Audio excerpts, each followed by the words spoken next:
അസ്സലാമു അലൈക്കും വറഹ്മത്തുള്ളാഹി വബറകാതുഹു. നമ്മുടെ മുക്കം ഫൈസി, സഖാബ് ഉമർ മുക്കം ഫൈസി സമസ്തയിലെ 38 ആളുകളിലെ ഒരു വലിയ, പക്ഷേ അത് വലിയ ശൈത്താൻ്റെ വലിയായി എന്ന് മാത്രം.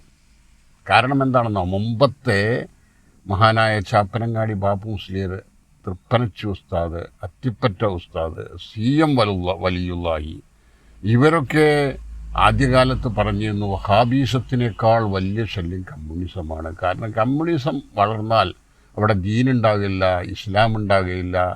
മുഹമ്മദല്ലോ എവിടെ അവസാനിക്കുന്നുവോ അവിടെയാണ് കമ്മ്യൂണിസം തുടങ്ങുന്നത് എന്നുള്ള യാഥാർത്ഥ്യം പറഞ്ഞിരുന്നു. സത്താർ പന്തലൂരിൻ്റെ മകളൊക്കെ ആ കമ്മ്യൂണിസത്തിൻ്റെ DYFI ചെറുക്കനോട് ചാരി നിന്ന് ഡാൻസ് അടിച്ചത് നമ്മൾ കാണുന്നില്ലേ? പക്ഷെ അതൊന്നും ഒരു വിഷയമായി അല്ല. എന്തായാലും ഉമർ ഫൈസി മുക്കം എന്ന് പറഞ്ഞ ഈ സാധനം 0.5% പോലും ഡോക്ടർ അബ്ദുൽ ഹക്കീം അസ്ഹരി പറഞ്ഞതുപോലെ ഇല്ലാത്ത ഈ വെൽഫെയർ പാർട്ടിനെ ഇത്ര ഉയർത്തേണ്ടതില്ല. പിന്നെ വെൽഫെയർ പാർട്ടി എന്ന് പറഞ്ഞ പാർട്ടി ഇന്ത്യ രാജ്യത്ത്, BJP ഭരിക്കുന്ന ഇന്ത്യ രാജ്യത്ത് രജിസ്റ്റർ ചെയ്ത ഒരു രാഷ്ട്രീയ പാർട്ടി. ആ രാഷ്ട്രീയ പാർട്ടിയെ 30 കൊല്ലം പിണറായി വിജയൻ കൊണ്ട് നടന്നു. പിണറായി വിജയൻ 30 കൊല്ലം കൊണ്ടു നടന്നപ്പോൾ ഈ മുക്കം ഉമർ എവിടെ ഇരുന്നു എന്ന് എനിക്കൊരു പിടുത്തമല്ല. അതുപോലെ തന്നെ റിയാസ് വീണനെ കെട്ടിയതിന് തെളിവായിട്ട് സൈനബ് റളിയല്ലാഹു അൻഹുവിൻ്റെ ഒരു വിഷയം, ഇല്ലാത്ത വിഷയം, അറിയാത്ത വിഷയം, ജാഹിലായ പടുവായ നാസർ കൂളായി പറഞ്ഞപ്പോൾ ഈ മുക്കം ഉമർ എവിടെയായിരുന്നു?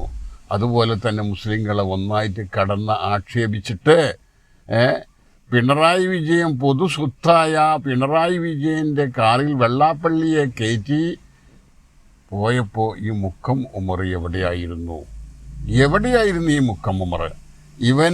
ഇവൻ്റെ ചില കാര്യത്തിനും സ്വകാര്യ കാര്യത്തിനും ഓൻ അതിനു വേണ്ടി കമ്മ്യൂണിസത്തിൻ്റെ ക്യാമ്പയിൻ നടന്നു. സൂക്ഷിച്ചോ മുസ്ലിമേ, സൂക്ഷിച്ചോ മുസ്ലിമേ, സൂക്ഷിച്ചോ. കമ്മ്യൂണിസം ഇവിടെ ആധിപത്യം ഉയർന്നാൽ ഇവിടെ അവർ മുസ്ലിം എന്ന് പറഞ്ഞ ഒരു നാമത്തെ ഇല്ലാതെയാക്കി കളയും. യാതൊരു സംശയവും വേണ്ട. BJPനെ അത്ര പേടിക്കണ്ട എന്നാണ് എൻ്റെ ഭാഷ്യം. അത്രത്തോളം ഇസ്ലാമിനെ മുമ്പ് നശിപ്പിച്ച ഒരു കൂട്ടരാണ്. എന്ന് മാത്രമല്ല, ഈ 9 കൊല്ലത്തിൻ്റെ ഉള്ളിൽ മുസ്ലിങ്ങളുടെ എത്ര ആനുകൂല്യമാണ് കേരളത്തിൽ നിന്ന് എടുത്തു കളഞ്ഞത്. എന്നിട്ട് ഇവൻ കമ്മ്യൂണിസത്തിൻ്റെ പിന്നാലെ പോകുന്ന സമസ്തയുടെ വലിയാകുന്നു. ഇവൻ സമസ്തയുടെ ഇപ്പുറത്തെ പുതിയ ഒരു വലിയ ഉയർത്തി എഴുന്നേൽച്ചിട്ടുണ്ട്.